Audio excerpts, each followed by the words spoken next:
Hello and welcome to Lesson 22, Bishop Sacrifice for Beginners. And the classic bishop sacrifice is a good tool to have at your disposal here. So let me show you an example of how it might play out in a game, how you might be able to use it.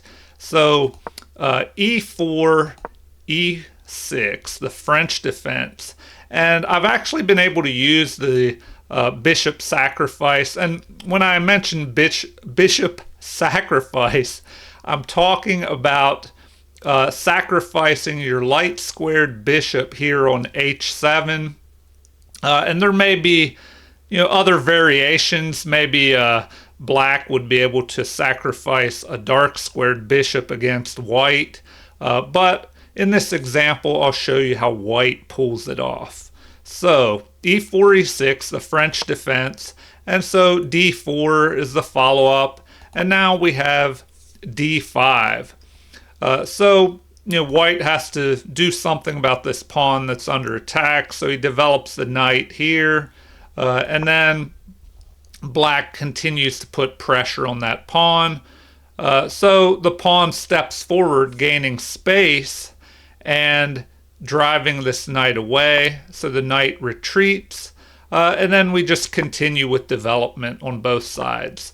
This wouldn't be the greatest move because the pawn can chase that bishop away, and then the bishop will retreat. So white just continues development, getting ready to castle. All right, so we'll just move through some of these ordinary moves. The bishop is being attacked, so it retreats again. And finally, black castles here. All right, so the game continued with a pawn move here, and then an attack here, which is a common pawn push in the French defense.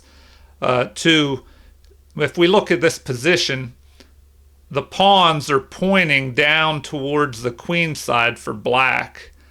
So he wants to continue pushing these queen side pawns, and he's threatening a fork of the knight and the bishop here, and the white pawns are pointing in this direction. All right, so the time is right now for a classic bishop sacrifice on h7. Now, there are some things you want to keep in mind when you're deciding and trying to figure out if the sacrifice is going to work or not. So usually there's about 5 things, and if all those occur in white's position, then the sacrifice will probably work. So those are, first of all, that you need the bishop lined up on this b1 to h7 diagonal, of course, so you can actually sacrifice it on h7 here. Then you want another bishop lined up, your other bishop here, lined up on this diagonal, aimed at h6, which could cause problems for the king if he ends up on that square. And it also helps guard this g5 square for the knight to be able to jump forward and assist in this attack. But here we see this pawn is also covering this square here. So another point to remember is this pawn here on e5. It's been pushed forward, and it keeps defenders, especially this knight, off of the f6 square. And then let's see if I covered everything. So bishop on the light square, able to attack h7. Other bishop lined up on this diagonal, aiming at h6, and also supporting the knight, jumping forward. Then you want to have the knight here, of course, so it can jump into g5. This pawn on e5 here to keep defenders off of f6, especially the knight here. Or maybe, possibly the queen jumping over here to help defend.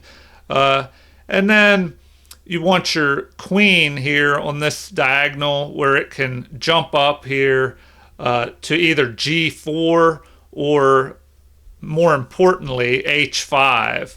Okay, so all these factors look like they're in play here, so let's see how this sacrifice works out.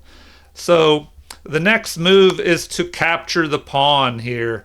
And now we see with the computer evaluation that the best move is to go ahead and capture, but already white is plus 3.2 ahead in this position. So the best move is to capture, otherwise you're just down a pawn. And then now we have knight to g5.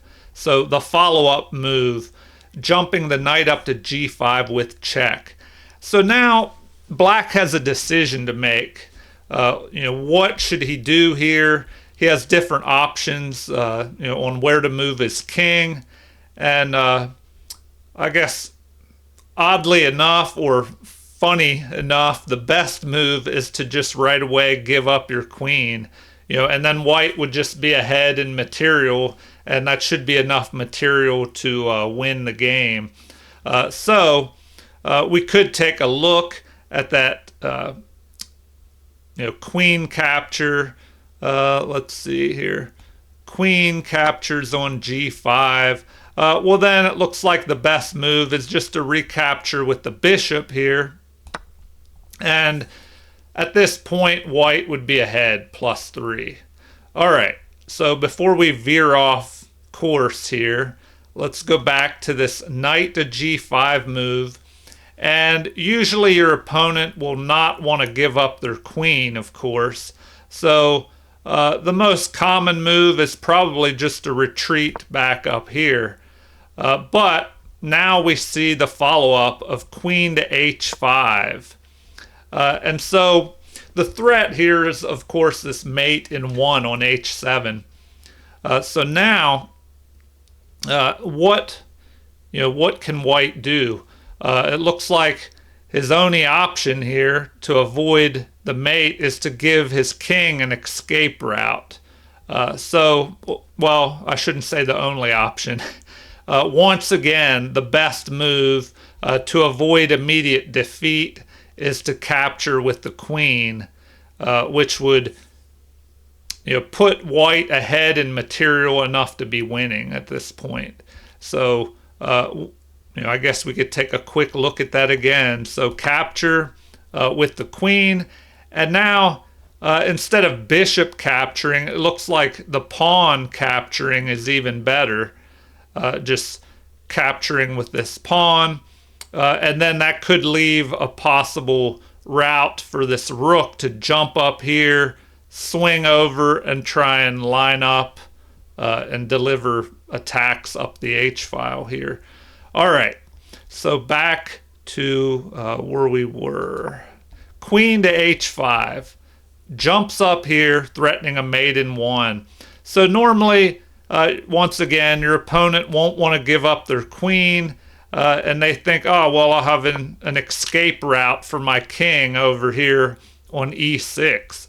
Well, now, instead of checking on h7, it's important, if you want to deliver a mate in 5, that first you have to capture this pawn here on f7.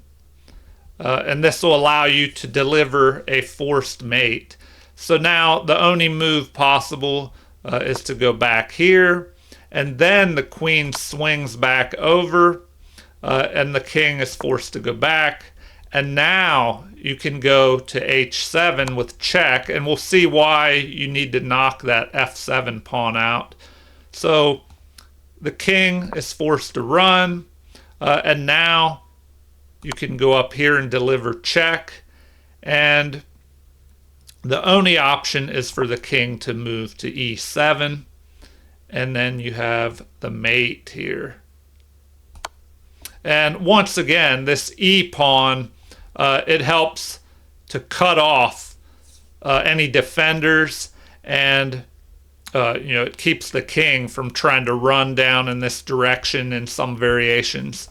But an interesting checkmate there. So one more time, I'll go back over it a little bit quicker.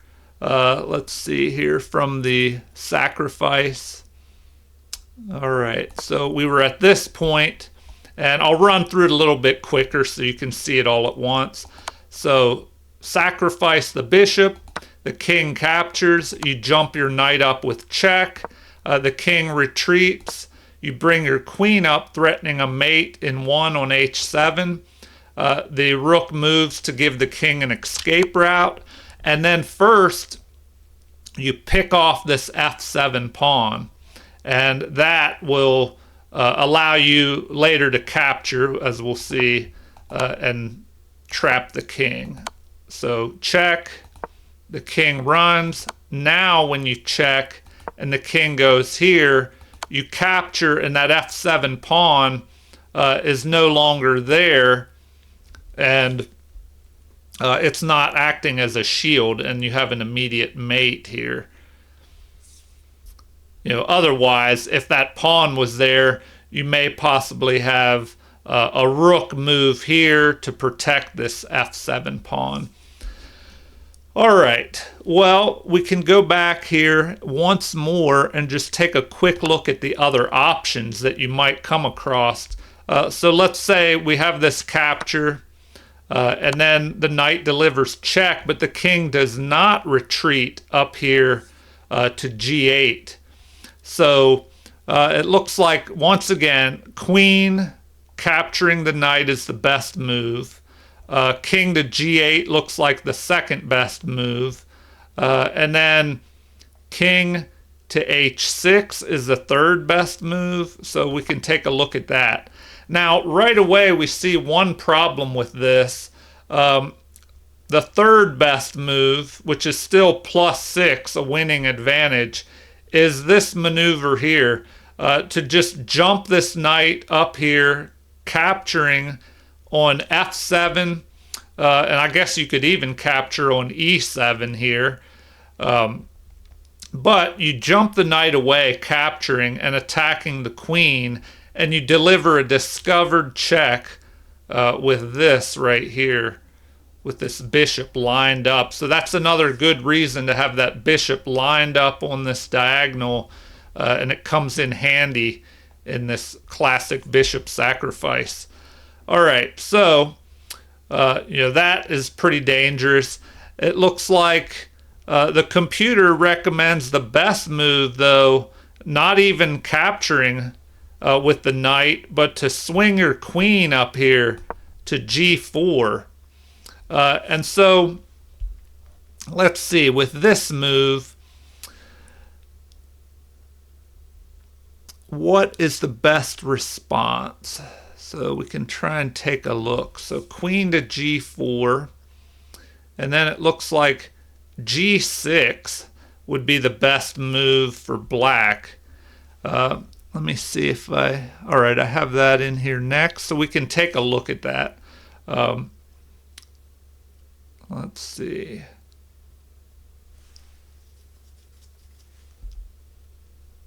So g6, and this gives kind of an escape hole for the black king to jump back up here. And then now it does recommend going ahead and capturing there. And let's see, the king is in check and will have to move. So we have king to h7 here.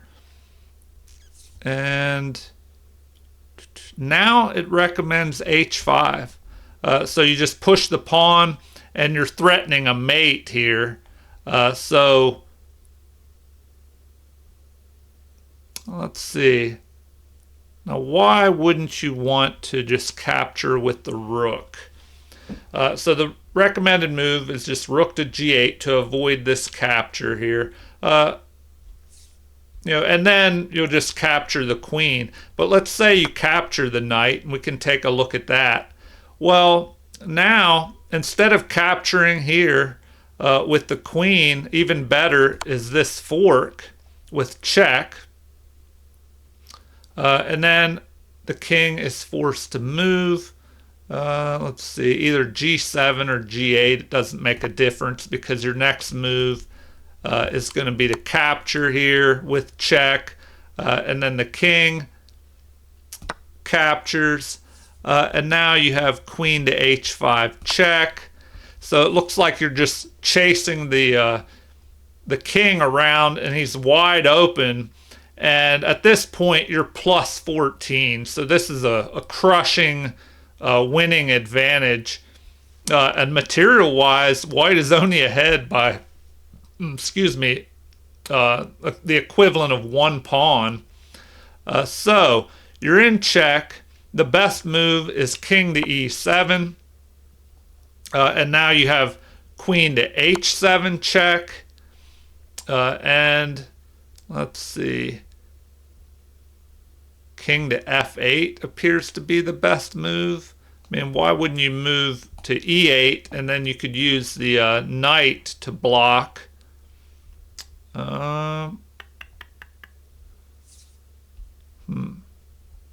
Anyway, we'll look at f8 there. So then you have this check. Then you have the king moving. Then queen to h7. But you get the idea. You're chasing this king around. Let's say he finally does go here. Well, now looks like queen to h5. And I would imagine at some point you want to get your bishop and the rook involved. Oh, okay. And then you have to watch out for this bishop attacking.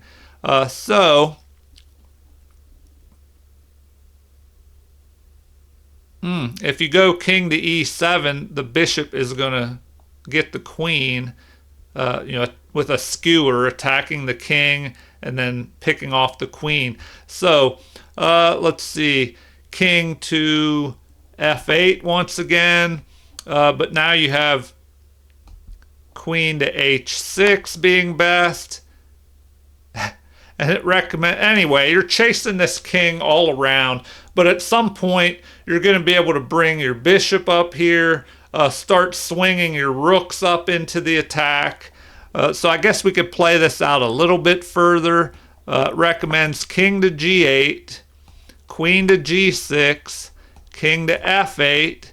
But now finally you're able to bring this bishop in, and you force the king to jump in front of the queen. Now once you move, you'll be able to pick off this queen. But it says the best move is actually queen to h6. But you get the idea. We kind of really veered off there into a long variation. So we'll go back to the sacrifice here. Then the capture, check with the knight. So we saw why this king to h8 move is bad, or sorry, king to h6 move is bad. It's because the bishop is lined up on the king. And if you want to avoid, too much craziness, you could just immediately capture with the knight, with a discovered double check here. Check with the knight and the bishop, and then you can pick off that queen, and you'll just be ahead, a winning advantage there. So that simplifies things, and you don't have to go into this crazy long variation. But let's see what another option is. So let's see. After the knight check, we looked at king to g8. We looked at, of course, you don't want to go to h8 because then you would just have a queen check followed by a mate. So king to h8 is bad. King to g8 we looked at. King to h6 is not too good. The other option is, I guess, king to g6. And here you have two different mates in 5, and they both involve the queen checking. So it says c2 or d3. And I would prefer d3 because that could give you the option to swing over here, where on c2 you're kind of blocked in by these pawns. So we'll take a look at this real quick. Check.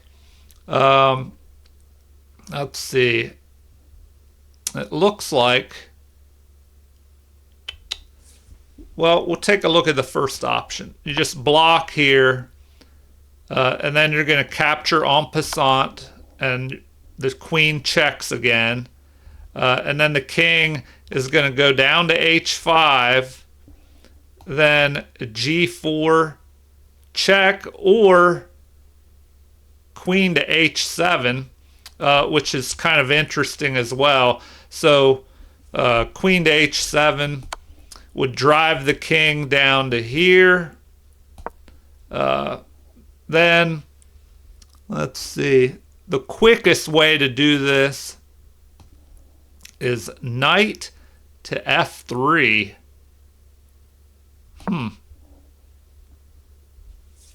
So knight to f3. Well, that's interesting. Let's see. And then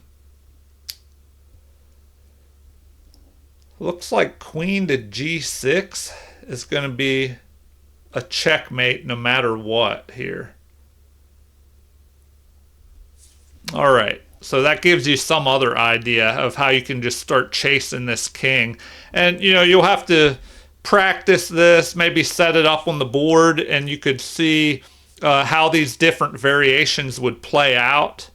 And, you know, to make sure that you're able to actually get an advantage when you're sacrificing that bishop. So, all right, one more quick look. So that's what we saw in the game. The bishop has been sacrificed. The king captured the bishop. The knight jumps up with check.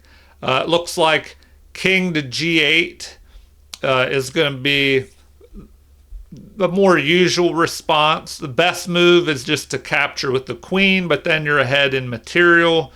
And you know, king to h6 is bad because of the discovered attack by the knight. And then king to h6 here, once again, lets the queen chase you around. So we can take another quick look at that. f5 was the recommended move, but let's say they go here immediately. Well, now it recommends g4 attacking, and the king, you know, probably wouldn't want to move to h6, you know, and this time not only because of the discovered attack by the bishop, but it's an immediate checkmate here on. So if the king moves up to h6, that would be an immediate queen to h7 mate. So the best response is to just go ahead and capture this pawn. But now we have queen to f3, king captures this pawn, and queen to h3. So another interesting example of how that attack works out.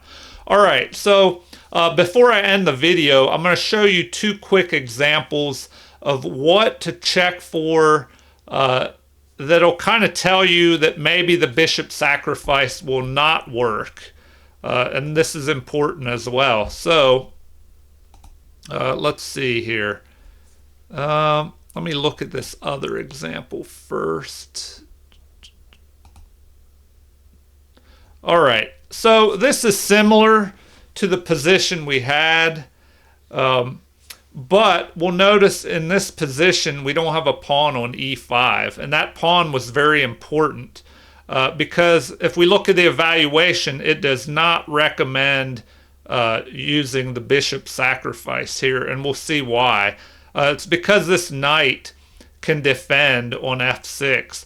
So something to remember, if you have a position where the knight can jump to f6 or even f8 and defend this h7 square, then the bishop sacrifice is probably not going to be sound.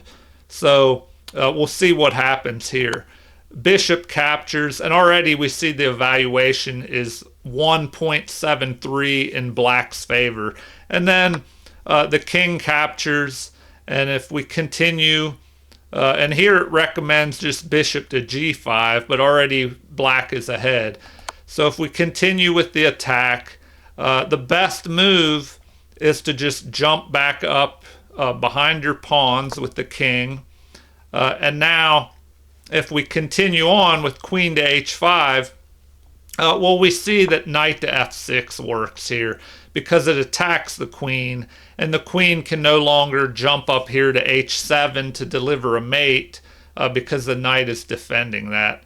So now white will just have to retreat, and it looks like queen to h4 or even queen to f3 is what the computer recommends the most.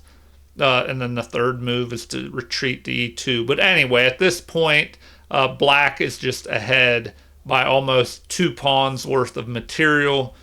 Even though, let's see, well, I guess let's take a look. He's actually ahead 2 pawns of material, and the computer evaluation shows that as well. All right, so let's take a look at one other example. So just remember, if that e5 pawn is not there to keep the knight out of f6, and if the knight cannot move to f8 to defend as well, then the attack will probably not work. So one other thing to remember is if your opponent is able to control the diagonal, this b1 to h7 diagonal, with a bishop or a queen, then it probably will not work either. So let's take a look at this example. And once again, here white is ahead. Let's see. Material looks like it's even, but the analysis shows a +1 advantage to white. Probably because his pieces are aimed here at the king side, and he has a little more space in the center with the central pawn. All right, so the computer recommends just a queen move here, developing the queen. But if we try with the sacrifice, now the evaluation is still ahead for white, but it has dropped to 0.72.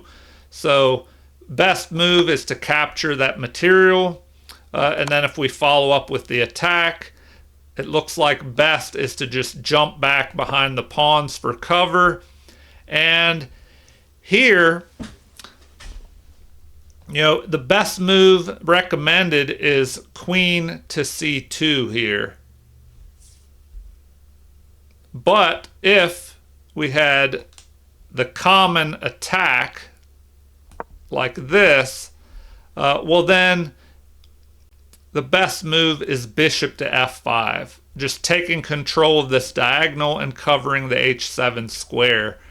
So we can take a look at that. Bishop to f5, and this is recommended. Let's say capture, capture, and at this point black is just ahead.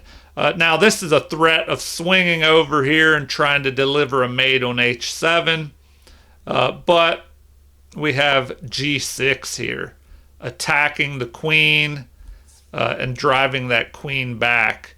So let's say the queen went to h4 and wanted to threaten to swing over here and bring this battery about here with the rook on h3 and the queen lining up. Well, now recommended is just queen to d4, attacking the queen. And it looks like the best move would be to just go ahead and trade queens here. But at that point, black would just be ahead 2.2 worth of material. And now one other thing. Sometimes in this position, instead of bishop to f5 to cover the diagonal, sometimes the queen is able to do that as well. But here it would be a mistake to bring the queen down because of this one move. Well, let's see, we have e6 that white could play and keep the game even, but even better. Well, let me take a look at that. How does e6 work? All right, e6, and then it would involve a capture here of this pawn. But anyway, before I veer off course, they have this move right here, which kind of blocks the queen's protection of this h7 square. But the best move would be to just go ahead and capture. And then the knight captures, and then of course they're just ahead in material here. All right. Let's see.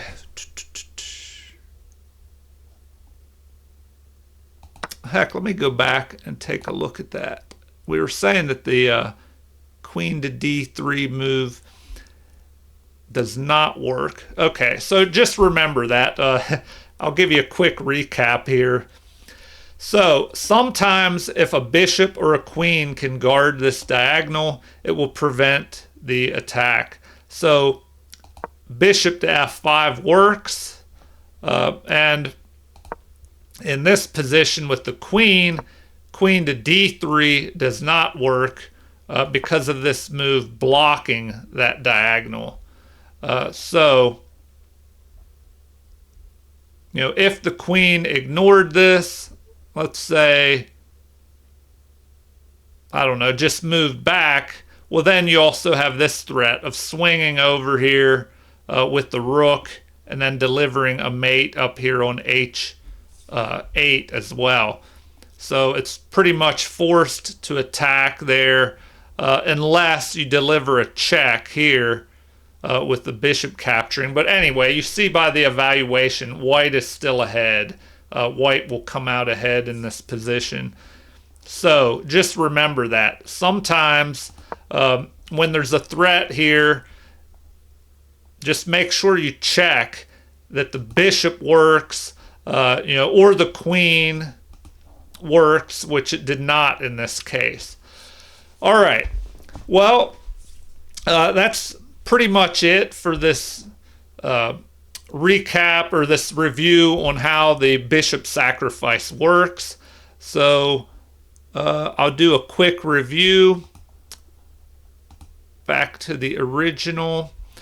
All right, so we got to this point, and for the bishop sacrifice to work, okay, here's the review on everything. You have to have the bishop on this diagonal, of course, the b1 to h7 diagonal, where it can sacrifice to start everything rolling. But you also would like to have a bishop here. Here we have this pawn that helps the knight move forward, but this bishop is really strong to, if the pawn had not moved, it backs the knight up to be able to jump up here. And it can put pressure on this h6 square that can cause black problems. You want to have this pawn up on e5 to prevent any defender, especially this knight, from jumping to f6 here and defending the h7 square.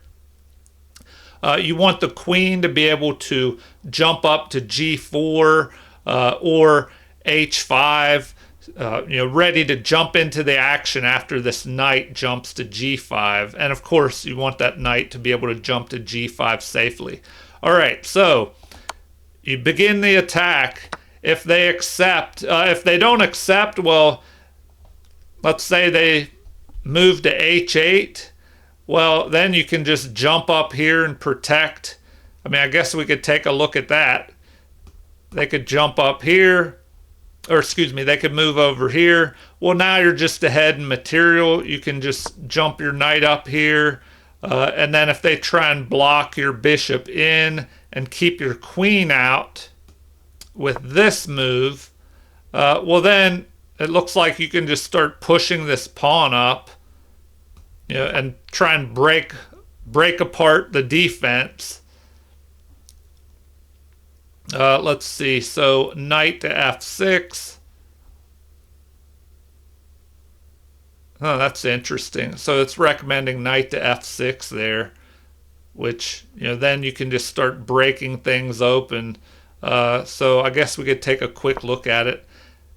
That capture. Now it recommends bringing the other knight into the game. Man, but you get the picture. You would just start breaking apart the defenses around the king. Before I veer off course once again, we'll take a quick look. The bishop captures the pawn, sacrificing itself. The king captures. Now the knight jumps up here to deliver the check. The king retreats. We bring the queen up, threatening mate in 1 on h7. And then this move is played to give the king an escape route. Now, remember that first you must capture this f7 pawn to get rid of this defending pawn on f7. So capture, the king must move back, you check again, and then he moves. Then you go up here to h7, and he has to run, check, he runs again, and you deliver the mate here. All right, so that is how the bishop sacrifice works. And just remember that it might not work if a defender, like a knight, can jump to f6 or f8 to help defend the h7 square, or a defending queen or bishop can help cover this diagonal and also the h7 square. All right, well, I hope that was helpful to give you an idea how the bishop sacrifice works. You can set that up on a board and try and play it out or try and use it against the computer. It works often in the French defense when white is attacking against the French defense, and that e5 pawn, or that pawn on e4 has been pushed to e5. As we saw, let's see, we can go back in the position. So this kind of position here. Anyway, you get the picture. The e5 pawn is moved up here in the French defense, and it kind of gives white more space in the center, and the pawns are aimed at the king side, and all the pieces just funnel up there for an attack. Okay, everybody. Well, please like and subscribe if you haven't already. Feel free to leave comments or suggestions at any time. Also, any requests on material you would like to see in the future. And thank you, everyone, for watching, and please have a super chess day.